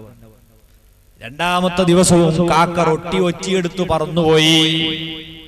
വലിയ ചിന്തകനായ മഹാനായ ഇബ്രാഹിം ഇബ്നു അദ്ഹം റളിയല്ലാഹു അൻഹു അദ്ദേഹം ചിന്തിച്ചു, എന്താണ് ഈ കാക്ക ഇങ്ങനെ ചെയ്യാനുള്ള കാരണം? ഇന്നലെ ചെയ്തതുപോലെ അതേ സമയത്ത് തന്നെ വന്ന് അതേ രീതിയിൽ കൊത്തിപ്പറന്നല്ലോ, ഇതിന്റെ രഹസ്യം കണ്ടുപിടിച്ചേ പറ്റൂ. ഉടനെ അദ്ദേഹം താഴെ ഇറങ്ങി കുതിരപ്പുറത്ത് കയറി. കാക്ക പറന്നുപോയ അതിന്റെ പിന്നാലെ കുതിരയെ ഓടിച്ചു. സുബ്ഹാന ജല്ല ജലാലു. കാക്ക ചെന്നിരിക്കുന്നത് വലിയൊരു മരത്തിന്റെ, ഒരു മലയുടെ കിഴക്കാന്തൂക്കായി കിടക്കുന്ന വലിയൊരു കുന്നിൻ ചെരുവിലെ വൃക്ഷത്തിന്റെ മുകളിലാണ്. മഹാനായ ഇബ്രാഹിം അദ്ഹം റളിയല്ലാഹു അൻഹു അവിടെ ചെന്നു നിന്നു. പിന്നെ അതാ കാണുന്നത് മറ്റൊരു അത്ഭുതമാണ്. ആ കാക്ക നേരെ ആ കൊല്ലിയിലേക്ക് ഇറങ്ങുന്നു. ആ കൊക്കയിലതാ ഇരു കൈകളും കാലുകളും കെട്ടപ്പെട്ട രീതിയിൽ ഒരു മനുഷ്യനേതോ കൊള്ളക്കാര് കൊള്ളയടിച്ച് അയാളെ കൊക്കയിലേക്ക് തള്ളിയിരിക്കുകയാണ്. ആ കൊക്കയിൽ കടന്ന് ഒരു മനുഷ്യന്റെ പോലും കണ്ണെത്താത്ത സ്ഥലത്ത് നിന്ന് ആ മനുഷ്യൻ അല്ലാഹനെ വിളിച്ച് അല്ലാ എന്ന് പറഞ്ഞ് അല്ലാഹുവോട് സങ്കടപ്പെടുകയാണ്. ഭക്ഷണമില്ല, ഈ വേദന കാണാൻ ഒരാളില്ല, കൈകാലകളെ ബന്ധനത്തിൽ നിന്ന് വേർപെടുത്തി കൊടുക്കാൻ ആളില്ല. ഈ നിലവിളിക്കുന്ന മനുഷ്യന്റെ നെറ്റിയിലാണ് കാക്ക ചെന്നിരിക്കുന്നത്. ആ റൊട്ടിയെടുത്ത് കഷ്ണങ്ങളാക്കി ഇദ്ദേഹത്തിന്റെ വായിലേക്ക് ഇട്ടുകൊടുക്കുകയാണ്. ഈ അത്ഭുതം കണ്ട മഹാനായ ഇബ്രാഹിം ഇബ്നു അദ്ഹം റളിയല്ലാഹു അൻഹു പറയുന്നു, റബ്ബേ, നീയാണല്ലോ ലോകത്തിന്റെ രാജാവ്, മനുഷ്യരുടെ രാജാവ്. ആ രാജാവാകുന്ന നീയാണ് ഇവിടെ ഭരണം നടത്തുന്നത്. എന്റെ ഭരണപ്രദേശത്ത് ഇതാ ഒരു സാധുവായ മനുഷ്യനാഹാരം കിട്ടാതെ പട്ടിണി കിടക്കുന്നത് കാണുമ്പോൾ അത് കണ്ടെത്തി അയാളെ രക്ഷിക്കാൻ കഴിവില്ലാത്ത ഈ വിനീതൻ, രാജാതിരാജനായ നിന്റെ ഭരണമുള്ള ഈ ഭൂമിയിൽ ഞാൻ എങ്ങനെ ഭരണാധികാരിയായി നിൽക്കുമെന്ന് പറഞ്ഞ് ഭരണം വിട്ട് പ്രപഞ്ചത്യാഗത്തിലേക്ക് കടന്നുപോയില്ലേ ഇതാണ് അല്ലാഹു മനുഷ്യരുടെ റബ്ബാണ്. ഏത് ഘട്ടത്തിലും അവർക്ക് ആവശ്യമായ എല്ലാം തന്നുകൊണ്ടിരിക്കുന്നത് അല്ലാഹുവാണ്. ആ തരുന്നതിനെ നിയന്ത്രിക്കാൻ അല്ലാഹു ഭൗതികമായി ചില ആളുകൾക്ക് ചില തരത്തിലുള്ള അധികാരം കൊടുക്കുന്നു എന്ന് മാത്രം. അത് അഹങ്കരിക്കാനുള്ളതല്ല. അധികാരം കൊണ്ട് അഹങ്കരിക്കുന്നവരൊക്കെ വർദ്ധിപ്പിക്കുക. സൂറത്തുന്നാസ് നമ്മൾ വിനയാന്വിതരാകും. റബ്ബിന്നാസ്, ജനങ്ങളുടെ റബ്ബായ അല്ലാഹു എന്ന് പറയുമ്പോ നമ്മൾ അറിയാതെ നമ്മൾ ചെറുതായി പോകും. ഏത് ഉദ്യോഗം കിട്ടിയാലും നമ്മൾ നമ്മുടെ പ്രജകളെ, സാധാ ജനങ്ങളെ ഒരിക്കലും നിസ്സാരമായി കാണാൻ പാടില്ല. കാരണം നമ്മുടെ കൂടി രാജാവായ അല്ലാഹുവാണ് നമ്മളെ ഈ ചെറിയ അധികാരം ഏൽപ്പിച്ചതെന്ന ബോധം ഉണ്ടാവുക. അതാണ് ഈ സൂറത്ത് ദിവസവും ഓതാൻ പറയുന്നത്, മനുഷ്യനെ വിനയമുള്ളവനാക്കുന്നു. ഇനി നോക്കൂ നിങ്ങൾ, മൂന്നാമത് അല്ലാഹു പറഞ്ഞ വിശേഷണം ഇലാഹിന്നാസ്, ജനങ്ങളുടെ ആരാധ്യനുമായ അല്ലാഹുവോട് അഭയം തേടുക.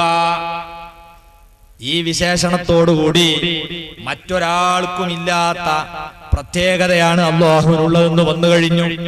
അല്ലാഹു മനുഷ്യരുടെ റബ്ബാണെന്ന് പറഞ്ഞതും രാജാവാണെന്ന് പറഞ്ഞതും സാധാരണ നിങ്ങളുടെ റബ്ബ് പോലെയോ രാജാവ് പോലെയോ ഉള്ള അവസ്ഥയിലല്ല.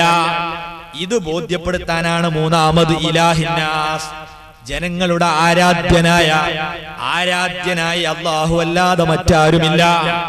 അതാണല്ലോ വസ്തുത. കാരണം അവനാണ് സ്രഷ്ടാവ്, അവനാണ് നിയന്താവ്, അവനാണ് സംരക്ഷകൻ. അതുകൊണ്ട് തന്നെ ആരാധിക്കപ്പെടാൻ അർഹനായി അല്ലാഹു അല്ലാതെ മറ്റാരുമില്ല. ഫഅലം അന്നഹു ലാ ഇലാഹ ഇല്ലല്ലാഹ്, നന്നായി പഠിക്കുക, ഉൾക്കൊള്ളുക. അല്ലാഹു അല്ലാതെ വേറെ ആരാധ്യനില്ല. ഇതാണല്ലോ ഖുർആനിന്റെ പ്രധാനപ്പെട്ട പ്രമേയം തന്നെ.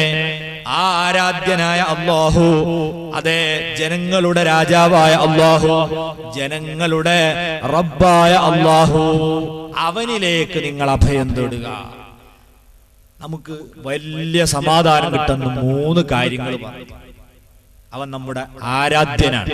പിന്നെ നമ്മൾ എന്തിനാ വേറെ ആളെടുത്ത് പോകുന്നത്? അവൻ നമ്മുടെ രാജാവാണ്. പിന്നെ നമ്മൾ മറ്റൊരാളെടുത്ത് പോകണം. അവനാണ് നമ്മളെ ഇല്ലായ്മയിൽ നിന്ന് സൃഷ്ടിച്ച് പരിപാലിച്ച് വളർത്തി ഇനിയും പോറ്റിക്കൊണ്ടിരിക്കുന്നത്. ആ റബ്ബിലേക്ക് നിങ്ങൾ അഭയം തേടുക എന്ന് പറഞ്ഞതിന് ശേഷം അല്ലാഹു തആല പഠിപ്പിക്കുന്നു, എന്തിനെ തൊട്ടാ നിങ്ങൾ അഭയം തേടേണ്ടത്? ഒരൊറ്റ കാര്യം. ഇന്നലെ പറഞ്ഞ മാതിരി 3-4 വിഷയമൊന്നുമില്ല. അതേതാണ്? മിൻ ശർറിൽ വസ്വാസിൽ ഖന്നാസ്, മിൻ ശർറിൽ വസ്വാസി, ശൈത്താന്റെ ശർറിൽ നിന്ന്, പിശാചിന്റെ ശർറിൽ നിന്ന് നിങ്ങൾ അല്ലാഹുവിനോട് അഭയം തേടുക. അതാണ് വസ്വാസ് എന്ന് പറഞ്ഞാൽ ശൈത്താൻ എന്നാണ് അർത്ഥം. ശൈത്താന് പേര് വെച്ചതാണ് വസ്വാസ്. വസ്വാസ് എന്ന് പറഞ്ഞാൽ സാധാരണ ഭാഷാർത്ഥം ദുർബോധനം നടത്താൻ, ദുശ്ചിന്തയും ദുശ്ചൈതികൾക്കും പ്രേരണ കൊടുക്കുക. ആ പ്രവൃത്തിയെ കൊണ്ട് പേര് വെച്ചതാണ്. കാരണം ഇവന്റെ മെയിൻ പരിപാടി അതായത്, ചില ആൾക്കാർക്ക് ഓരോരുത്തർ പേരിടലുണ്ടല്ലോ, പേര് എന്ന് പറഞ്ഞിട്ട് തിരുപ്പൻ എന്ന് പേരിടും. കാരണം എന്താ? ഓന്റെ മെയിൻ പരിപാടി തിരുപ്പുണ്ടാക്കൽ, അല്ലെങ്കിൽ തൊരപ്പൻ എന്ന് പേരിടും, പരിപാടി അതായിരിക്കും. എന്നതുപോലെ പിശാചിന്റെ മെയിൻ പദ്ധതി തന്നെ എന്താണ്? വസ്വാസ് ഉണ്ടാക്കുക, ജനങ്ങൾക്കിടയിൽ ദുർബോധനം നടത്തി കുഴപ്പമുണ്ടാക്കൽ. അതുകൊണ്ട് ആ പേര് തന്നെ അല്ലാഹു ഇട്ടു കൊടുത്തത്. അതാണ് മിൻ ശർറിൽ വസ്വാസ്, പിശാചിന്റെ ശർറിൽ നിന്ന് അഭയം തേടുന്നു. അൽ ഖന്നാസ്, എങ്ങനെയുള്ള പിശാചാണ്? അല്ലാഹുവിന്റെ ദിക്ർ കേട്ടാൽ ഒളിച്ചു കളയുന്നവനായ, അതാണ് ഖന്നാസ്. ഖന്നാസ് എന്ന് പറഞ്ഞാൽ ഒളിച്ചു കളയും. ദിക്ർ കേട്ടാൽ ഇവൻ ഓടും. ആ രീതിയിലുള്ള പിശാചിന്റെ ശർറിൽ നിന്ന് നിങ്ങൾ അഭയം തേടുക. ഇതാണ് അല്ലാഹു 3 വിശേഷണങ്ങൾ പറഞ്ഞ് അല്ലാഹനെ പരിചയപ്പെടുത്തി ആ അല്ലാഹനോട് അഭയം തേടുക എന്ന് പറഞ്ഞിട്ട് ആരിൽ നിന്ന് എന്ന് പഠിപ്പിച്ചത്? ദുർബോധനം നടത്തി ദിക്ർ കേൾക്കുമ്പോൾ ഒളിച്ചു മാറി നിൽക്കുന്ന പിശാചിന്റെ ശർറിൽ നിന്ന് നിങ്ങൾ അഭയം തേടുക. എന്നിട്ട് അല്ലാഹു ഒന്നുകൂടെ അതിനെ വിശദീകരിക്കുന്നു. എന്താണ് പിശാചിന്റെ പരിപാടി? അല്ലദീ, ആരാണവൻ? യുവസ്വിസു, അവൻ ദുർബോധനം നടത്തിക്കൊണ്ടിരിക്കും ഫീ സുദൂരിന്നാസ്, ജനഹൃദയങ്ങളിൽ. അങ്ങനെയുള്ള പിശാചിന്റെ ആ ഉപദ്രവത്തിൽ നിങ്ങൾ അല്ലാഹുവിനോട് അഭയം തേടുക. ഈ പിശാച് ആരുടെയൊക്കെ കൂട്ടത്തിലുണ്ട്? മിനൽ ജിന്നത്തി വന്നാസ്, ജിന്നുകളിലുമുണ്ട് മനുഷ്യരിലുമുണ്ട്. ഈ രണ്ട് വിഭാഗത്തിലും പെട്ട പിശാചുക്കളുണ്ട്. അവർ ജനഹൃദയങ്ങളിൽ ദുർബോധനം നടത്തും. ആ ദുർബോധനങ്ങളിൽ നിന്ന് നിങ്ങൾ അല്ലാഹുവിലേക്ക് അഭയം തേടുക. ഇതാണ് ഈ സൂറത്തിന്റെ മൊത്തത്തിലുള്ള അർത്ഥം. ഇനി വേറൊരു വ്യാഖ്യാനം ഇവിടെ ഉണ്ട്. ഇപ്പൊ നമ്മൾ പറഞ്ഞത് മനുഷ്യരിലും ജിന്നുകളിലും ശൈത്താനുണ്ട്. അത് ഖുർആൻ തന്നെ ചില സ്ഥലത്ത് സൂചിപ്പിച്ചിട്ടുണ്ട്. വകദാലിക ജഅൽനാ ലികുല്ലി നബിയ്യിൻ അദുവ്വൻ ശയാത്തീനൽ ഇൻസി വൽ ജിന്ന് യൂഹീ ബഅ്ളുഹും ഇലാ ബഅ്ളിൻ സുഖ്റുഫൽ ഖൗലി ഗുറൂറാ. അല്ലാഹു തആല പിശാചുക്കളെ നിശ്ചയിച്ചിട്ടുണ്ട്. അവര് ശത്രുക്കളാണ് പ്രവാചകന്മാരെയും അവരെ പിന്തുടരുന്നവരെയും ഒക്കെ. ഏതാണ് പിശാച്? ശയാത്തീനൽ ഇൻസി വൽ ജിന്നി, ജിന്നുകളിലും മനുഷ്യരിലും പെട്ട ശൈത്താന്മാരുണ്ട് എന്ന അള്ളാഹുവിന്റെ ആയത്ത് വെച്ചുകൊണ്ടാണ് ഇവിടെ നമ്മൾ മിനൽ ജിന്നത്തി വന്നാസ് എന്ന സൂക്തത്തിന് മനുഷ്യരിലും ജിന്നുകളിലും പെട്ട പിശാചിന്റെ ഉപദ്രവത്തെ തൊട്ട് കാവലിനെ തേടുന്നു എന്ന് അർത്ഥം പറഞ്ഞു. ഇനി മറ്റൊരർത്ഥമുള്ളതെന്താ? അല്ലദീ യുവസ്വിസു ഫീ സുദൂരിന്നാസ്, ജനഹൃദയങ്ങളിൽ ദുർബോധനം നടത്തുക എന്നതിനു പകരം വ്യക്തികളുടെ ഹൃദയങ്ങളിൽ ദുർബോധനം നടത്തുക എന്നർത്ഥം. അന്നാസ് എന്ന പ്രയോഗം ജിന്നുകളെ പറ്റിയും പറയാറുണ്ട്. ചില ഹദീസുകളിൽ വന്ന വാക്കുകളുണ്ട്.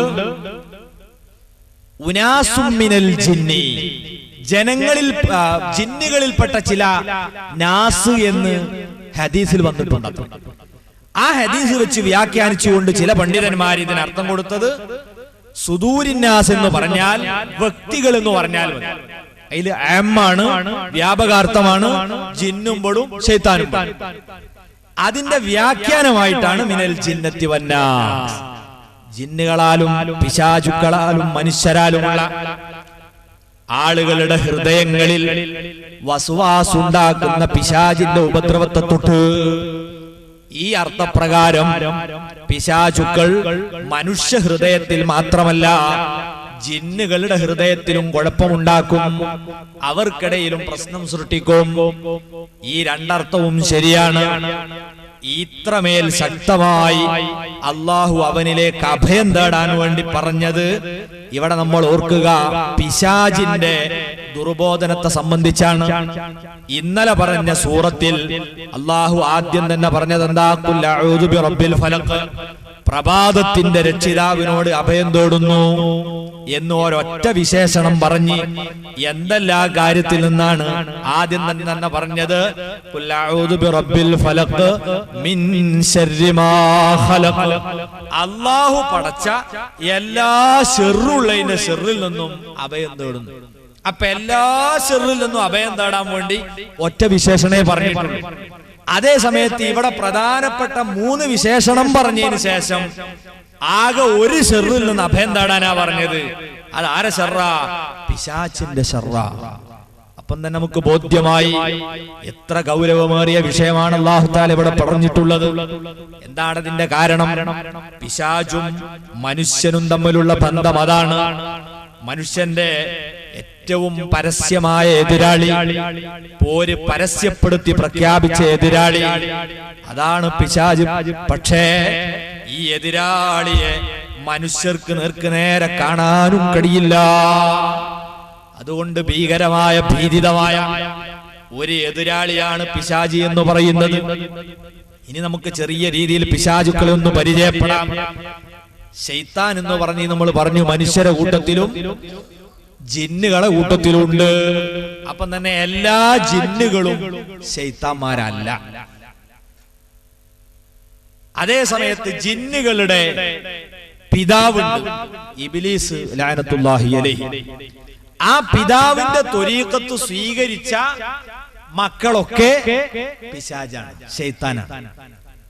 അത് സ്വീകരിക്കാതെ അവരുടെ കൂട്ടത്തിലും അള്ളാഹുവിന്റെ ശരിയായ അള്ളാഹുവിനെ കുറിച്ചുള്ള വിശ്വാസം നിലനിർത്തുകയും നല്ല രീതിയിൽ പ്രവർത്തിക്കുകയും ചെയ്യുന്ന ജിന്നുകളുണ്ട്. അവർ നല്ല ജിന്നുകളാണ്, അവരെ പറ്റി പിശാചുക്കൾ എന്ന് പറയില്ല. ഈ പിശാചുക്കൾ ഉൾക്കൊള്ളുന്ന ജിന്ന് വർഗത്തെ കുറിച്ച് അള്ളാഹു പരിചയപ്പെടുത്തുന്നു. വൽജാന്ന ഖലഖനാഹു മിൻ ഖബ്ലു മിൻ നാരിസ് സമൂ. ജാന്നിനെ അതാരാ?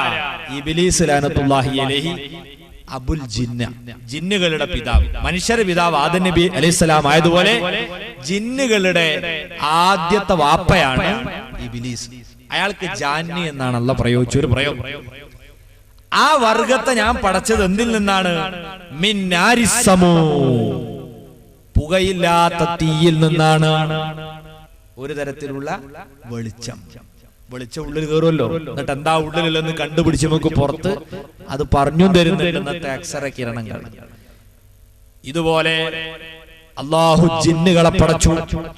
ആ ജിന്നുകളുടെ കൂട്ടത്തിൽ പല രൂപങ്ങളുണ്ട്. ഖുർആനിൽ ഒരു അധ്യായത്തിന്റെ പേര് തന്നെ സൂറത്തുൽ ജിന്നാണ്. അവിടെ അള്ളാഹു അവരെ പരിചയപ്പെടുത്തിയ ഒരുപാട് വിഷയങ്ങൾ സൂചിപ്പിച്ചിട്ടുണ്ട്. അള്ളാഹു പറയുന്നു, ഖുൽ ഊഹിയ ഇലയ്യ അന്നഹു ഇസ്തമഅ നഫറും മിനൽ ജിന്നി ഫഖാലു ഇന്നാ സമിഅനാ ഖുർആനൻ അജബാ. നബി സല്ലല്ലാഹു അലൈഹി വസല്ലം തങ്ങൾ ഒരിക്കൽ മക്കയുടെയും അതുപോലെ ത്വായിഫിന്റെയും ഇടയിലുള്ള ഒരു സ്ഥലത്ത് വെച്ചതാ ബത്തുനു നഖ്ലി എന്നു പേരുള്ള പ്രദേശത്ത് വെച്ച് സുബഹി നിസ്കരിച്ചു കൊണ്ടിരിക്കുകയാണ്. ആ സുബഹി നിസ്കാരത്തിൽ അവിടുന്ന് ഖുർആൻ ഓതുകയാണ്. ആ പ്രദേശത്തെ താമസക്കാരായ കുറെ ജിന്നുകൾ ഈ ഖുർആനോത്ത് കേൾക്കാൻ ഇടവന്നു. അങ്ങനെ ജിന്നുകൾ പറഞ്ഞ വിവരത്തെ സംബന്ധിച്ച് അല്ലാഹു നബി സല്ലല്ലാഹു അലൈഹി വസല്ലം തങ്ങൾക്ക് ഖുർആനിലൂടെ ഓർമ്മപ്പെടുത്തി കൊടുക്കുകയാണ്. ഖുൽ നബിയെ പറയുക, ഊഹിയ ഇലയ്യ, എന്നിലേക്ക് വഹി വന്ന വിവരം നിങ്ങൾ പറയുക. അന്നഹു ഇസ്തമഅ നഫറും മിനൽ ജിന്ന്, ജിന്നുകളിൽപ്പെട്ട ഒരു സംഘം ഇതാ അവർ ഖുർആൻ ശ്രദ്ധിച്ചു കേട്ടു. ഫഖാലു ഇന്നാ സമിഅനാ ഖുർആനൻ അജബാ, ഞങ്ങളിതാ അത്ഭുതകരമായ പരിശുദ്ധ ഖുർആൻ ശ്രവിക്കാനിടയായി. കേൾക്കാത്ത ജിന്നുകളെ സമീപത്ത് എന്ന് ഖുർആൻ കേട്ട ജിന്നുകൾ പറയുന്നു. പ്രിയപ്പെട്ടവരെ, ഖുർആൻ ഓത്ത് കേൾക്കുമ്പോൾ ജിന്നുകൾക്ക് പോലും വലിയ അത്ഭുതമാണ്. എത്ര മഹത്വമുള്ളതാണിത്! അതുകൊണ്ടല്ലേ പരിശുദ്ധ ഖുർആന്റെ പേര് തന്നെ എന്താണ്? ഖുർആൻ. പാരായണം ചെയ്യപ്പെടുന്നത് സാധാരണക്കാരെ സംബന്ധിച്ചിടത്തോളം ഖുർആന്റെ ഏറ്റവും ഖുർആനുമായുള്ള ബന്ധം പാരായണം തന്നെയാണ്. ഖുർആൻ എന്ന പേര് തന്നെ ഓതപ്പെടുന്നത് എന്നാണ്. നിരന്തരം ഓതിയിരിക്കണം. നിസ്കാരത്തിൽ നമുക്ക് ഖുർആനാണ്, മയ്യത്ത് നിസ്കാരത്തിൽ നമുക്ക് ഖുർആനാണ്. സുബ്ഹാനല്ലാഹ്, ചില ആളുകൾ പറയും മയ്യത്തിന്റെ അടുത്ത് ഖുർആൻ ഓതാൻ പാടില്ല. എന്തൊരു വിവരദോഷമാണിത്! മയ്യത്തിന്റെ മുന്നിൽ കയ്യും കെട്ടി നിന്ന് നമ്മൾ നിസ്കരിക്കുമ്പോൾ തന്നെ ഓതുന്നത് എന്താ? സൂറത്തുൽ ഫാത്തിഹയല്ലേ, ഖുർആൻ ഓത്തല്ലേ? അല്ലാഹുവിന്റെ റസൂൽ പഠിപ്പിച്ചത് ഇഖ്റഊ അലാ മൗതാകും സൂറത്ത യാസീൻ, നിങ്ങളിൽ മരണപ്പെട്ടവരെ സമീപത്ത് വെച്ച് സൂറത്ത് യാസീൻ ഓതുക. ഇതിന് മരണമാസന്നമായവരെ സമീപത്ത് വെച്ചും ഓതുക എന്ന അർത്ഥവും കൊടുത്തിട്ടുണ്ട്. രണ്ടും ശരിയാണ്. ഇമാമുന ശാഫിഈ റളിയല്ലാഹു അൻഹു പഠിപ്പിക്കുന്നത് മയ്യത്തിനെ മറമാടിയാൽ വരെ നിങ്ങൾ ഖുർആൻ മുഴുവനും ഖബറും പുറത്ത് നിന്ന് ഓതാൻ സാധിക്കുകയാണെങ്കിൽ അതാണ് ഞാൻ ഇഷ്ടപ്പെടുന്നത്. മുഴുവൻ നിങ്ങൾക്ക് ചൊല്ലാൻ കഴിയുന്നില്ലെങ്കിൽ ഖുർആനിൽ നിന്ന് അല്പമെങ്കിലും നിങ്ങൾ ഓതണം, ഖബറിൽ മയ്യത്തിന് അടക്കപ്പെട്ടാൽ. ഇങ്ങനെ ഏത് സമയത്തും ഖുർആൻ ഓത്താണ്. ആ രീതിയിൽ ഖുർആനെ ഓതുന്നത് ശീലമാക്കേണ്ടത് നമ്മുടെ ബാധ്യതയാണ്. അല്ലാഹുവിന്റെ ഹബീബ് നിരന്തരമായി ഖുർആൻ ഓതാറുണ്ട്. ഏറ്റവും കൂടുതൽ ഖുർആൻ പാരായണത്തിന് കൂലി കിട്ടുന്ന സമയം അത് നിസ്കാരത്തിലുള്ള ഓത്താകുന്നു. പക്ഷേ ജമാഅത്തായി നിസ്കരിക്കുമ്പോൾ മൗമൂമിങ്ങളെ പരിഗണിക്കണം. അവിടെ നമ്മൾ ഖത്തം തീർക്കാൻ പാടില്ല. ഒറ്റക്ക് നിസ്കരിക്കുന്ന സമയത്തോ പരമാവധി നമുക്കറിയാവുന്ന സൂറകളൊക്കെ ഓതുക. ഒരു സൂറത്ത് ഓതി നിർത്തണമെന്നൊന്നുമില്ല. എത്ര സൂറത്ത് അറിയാതെ ഒക്കെ ഒരു റക്അത്തിൽ നമുക്ക് ഓതുന്നതിന് വിരോധമല്ല. ഒറ്റക്ക് നിസ്കരിക്കും ഏറ്റവും അധികം ഖുർആനോത്തിന് പ്രതിഫലം കിട്ടൽ അപ്പോഴാണ്. വിധങ്ങൾ അങ്ങനെ ഓതുമ്പോഴാണ് ജിന്നുകൾ കേൾക്കുന്നത്. അവരത്ഭുതത്തോടെ കേൾക്കാത്ത ജിന്നുകൾക്ക് വിവരം കൊടുത്തു. എന്നിട്ട് അവർ പറയുന്നു യഹ്ദീ ഇലർ റുശ്ദ്, ആ ഖുർആൻ സന്മാർഗത്തിലേക്ക് വഴിതെളിയിക്കുന്ന ഖുർആനാണ്. ഫആമന്നാ ബിഹി വലൻ നുശ്രിക ബിറബ്ബിനാ അഹദാ. അതുകൊണ്ട് ആ വിശുദ്ധ ഖുർആനിൽ ഞങ്ങൾ വിശ്വസിക്കുന്നു. ജിന്നുകൾ പറയാണ് അല്ലാഹുവിൽ ഞങ്ങൾ ഒരാളെയും പങ്കു ചേർക്കുകയില്ല ഇനിമേൽ. വഅന്നഹു തആലാ ജദ്ദു റബ്ബിനാ മത്തഖദ സ്വാഹിബതൻ വലാ വലദാ. തുടർന്ന് ആ ജിന്നുകൾ പറയുന്നു നമ്മുടെ രക്ഷിതാവിന്റെ മഹാത്മ്യം അത് വളരെ മേലെയായിരിക്കുന്നു. അവന് പെൺമക്കൾ, അവന് മക്കളില്ല, അവൻ ഭാര്യമാരെ സ്വീകരിച്ചിട്ടില്ല. അതൊക്കെ സൃഷ്ടികളുടെ സ്വഭാവമാണ്. ഭാര്യയും കുട്ടികളൊക്കെ ഉണ്ടാകുന്നത് സൃഷ്ടികളുടെ സ്വഭാവമാണ്. അങ്ങനെയുള്ള സ്വഭാവങ്ങളൊന്നും ഇല്ലാത്തവനാണ് പടച്ച തമ്പുരാൻ എന്നിങ്ങനെ പറഞ്ഞ് അവസാനം ആ ജിന്നുകൾ പറഞ്ഞ വാക്ക് അല്ലാഹ് പറയുന്നു വഅന്നാ മിന്നസ്സാലിഹൂന വമിന്നാ ദൂന ദാലിക വകുന്നാ ത്വറായിഖ ഖിദദാ. ഞങ്ങളെ കൂട്ടത്തിൽ സ്വാലിഹീങ്ങളായ നല്ല ജിന്നുകളുണ്ട്. വമിന്നാ ദൂന ദാലിക, മോശപ്പെട്ട ജിന്നുകളും ഞങ്ങളെ കൂട്ടത്തിലുണ്ട്, മനുഷ്യരെ പോലെ തന്നെ. ഞങ്ങളൊക്കെ വിവിധ പാർട്ടികളാണ്. മനുഷ്യരുടെ കൂട്ടത്തിലുള്ളതുപോലെ അഹ്ലു സുന്നത്തി വൽ ജമാഅത്തും കുറെ അവാന്തര വിഭാഗങ്ങൾ പറയും. ഇതുപോലെ ജിന്നുകളുടെ കൂട്ടത്തിലുണ്ട് പലതരത്തിലുള്ള തിരുത്തൽവാദികളും. ഇങ്ങനെയുള്ള ആ ജിന്നുകൾ നല്ലവരും ചീത്തയുമുണ്ട്. അതിലുള്ള ചീത്ത വിഭാഗത്തെയാണ് ശൈത്താന്മാരെന്ന് പറയുന്നത്. ആ ശൈത്താന്മാര് ഇബ്ലീസിന്റെ ത്വരീഖത്തുകാരാണ്. അവർ മനുഷ്യരുടെ പ്രത്യക്ഷ ശത്രുവാണ്.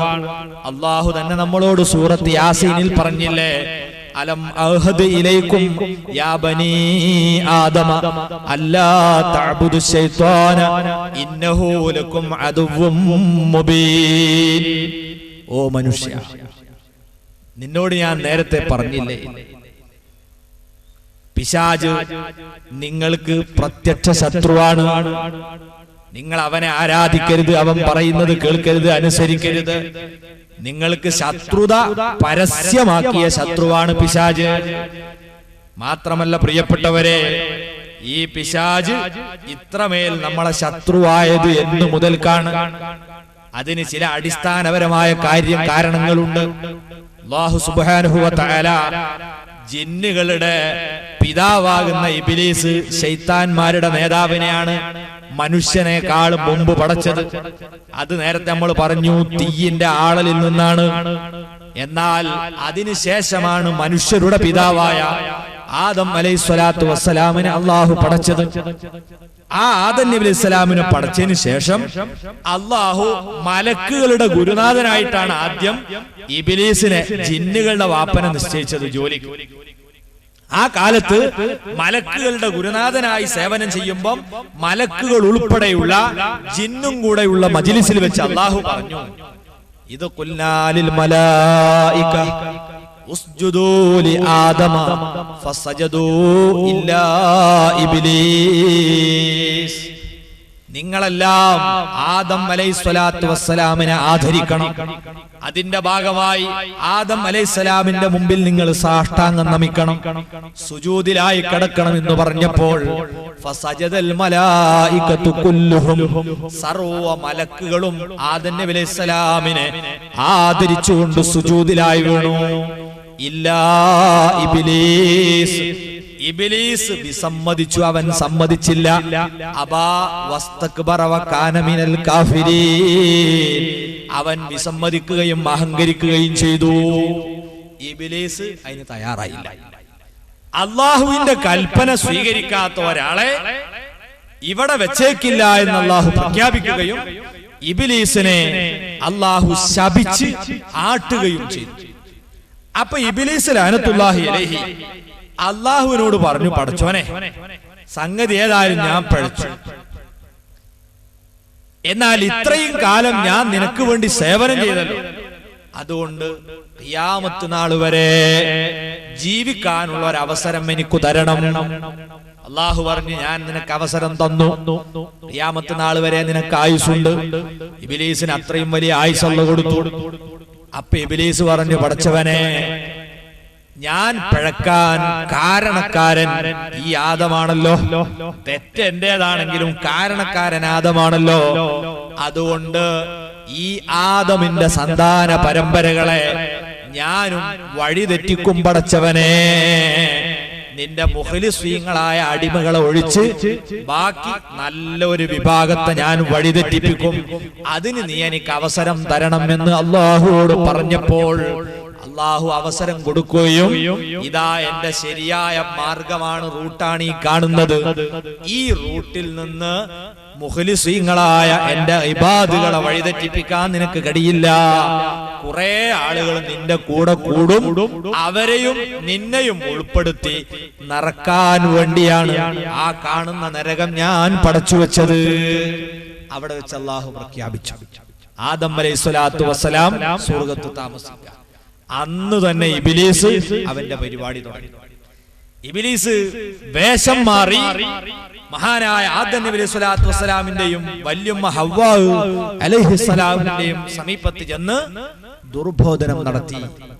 അല്ലാഹു പറഞ്ഞിരുന്നു, നിങ്ങൾക്ക് ഇവിടെ എന്തും കഴിക്കാം, സുഖമായി ജീവിക്കാം, പക്ഷേ ഈ ഒരൊറ്റ മരത്തിന്റെ സമീപത്തേക്ക് നിങ്ങൾ പോകരുത്, അത് അപകടമാണെന്ന് അല്ലാഹു പറഞ്ഞിരുന്നു.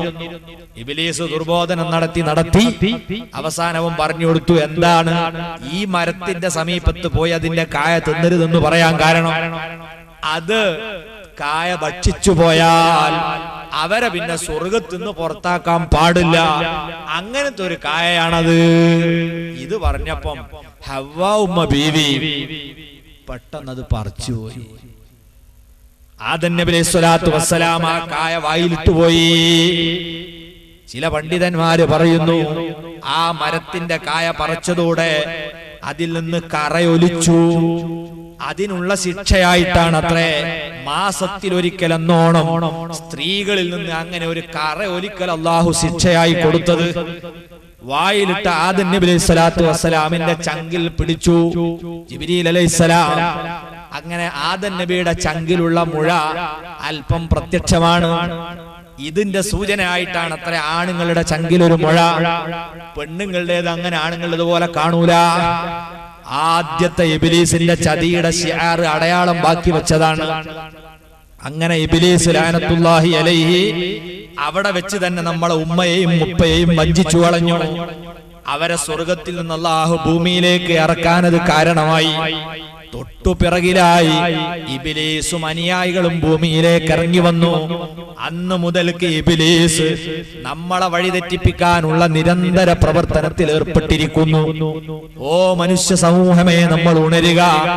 ഇബ്ലീസ് എങ്ങനെയാണ് നമ്മൾ വഞ്ചിക്കുക, ഏതൊക്കെ മേഖലയിലാണ് അവൻ പ്രത്യേകമായി കണ്ണുവെക്കുക, നാം ജാഗ്രത പാലിച്ചില്ലെങ്കിൽ അല്ലാഹു പറഞ്ഞ നരകം നടക്കുന്ന കൂട്ടത്തിൽ നമ്മൾ പെട്ടുപോകും. നഊദു ബില്ലാഹ്.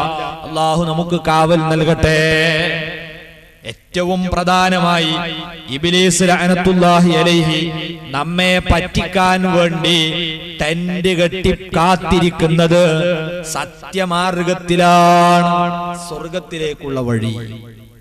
അല്ലാഹു പറഞ്ഞില്ല, വന്നഹാദാ സിറാത്തി മുസ്തഖീമ, ഇതാ നേരായ ചൊവ്വായ മാർഗം, ഇതാണ് സ്വർഗത്തിലേക്ക് കടക്കാനുള്ള നേരായ റൂട്ട്. ആ റൂട്ടിൽ നിന്ന് മനുഷ്യവിഭാഗത്തെ വഴിതെറ്റിച്ച് നരകത്തിന്റെ മാർഗത്തിലേക്ക് തള്ളിവിടലാണ് പ്രധാനപ്പെട്ട പിശാചുക്കളുടെ ജോലി. അത് പിശാച് അല്ലാഹുവിന്റെ മുമ്പിൽ തന്നെ തുറന്നു പറഞ്ഞതുമാണ്. അന്ന് തന്നെ അല്ലാഹുവിനോട് പിശാച് പറഞ്ഞ ഒരു വാചകം എന്താണ്? ലഅഖഉദന്ന ലഹും സിറാത്തകൽ മുസ്തഖീം. പടച്ചവനെ, ഈ മനുഷ്യർക്ക് സ്വർഗത്തിലേക്കുള്ള നേരായ വഴിയുണ്ടല്ലോ, ആ വഴിയിൽ തീർച്ചയായും ഞാൻ ഇരിക്കുക തന്നെ ചെയ്യും. അവന്റെ പ്രയോഗം തന്നെ നോക്കൂ നിങ്ങൾ, ഒഴുക്കം മട്ടിലല്ല. ഉറപ്പായും ഞാൻ സത്യത്തിന്റെ മാർഗത്തിൽ അവിടെ കുടികെട്ടി ഞാൻ ഇരിക്കും. എന്നിട്ടോ സുമ്മലാത്തിയന്നഹും മിൻ ബൈനി ഐദിഹിം വമിൻ ഖൽഫിഹിം വഅൻ ഐമാനിഹിം വഅൻ ശമാഇലിഹിം. അവരെ ഇടതുഭാഗത്തൂടെ വലതുഭാഗത്തൂടെ മുന്നിലൂടെ പിന്നിലൂടെ ഏതൊക്കെ മാർഗങ്ങളുണ്ടോ കിട്ടാവുന്ന മാർഗങ്ങളൊക്കെ ഉപയോഗിച്ച് ഞാൻ ഈ മനുഷ്യരെ സത്യത്തിന്റെ മാർഗത്തിൽ നിന്ന് വ്യതിചലിപ്പിക്കാൻ പരമാവധി ശ്രമിക്കും പടച്ചവനെ എന്ന് അള്ളാന്റെ മുമ്പിൽ ശപഥം ചെയ്തു വന്നവനാണ് ഇബ്ലീസ് ലഅനത്തുല്ലാഹി അലൈഹി. ഇതുകൊണ്ടാണ് ഉമ്മത്തിങ്ങളെ അള്ളാ നമ്മളോട് പറഞ്ഞു, ദിവസവും നിങ്ങൾ അള്ളാനോട് തേടിക്കോ, ഇഹ്ദിനസ് സിറാത്തുൽ മുസ്തഖീം.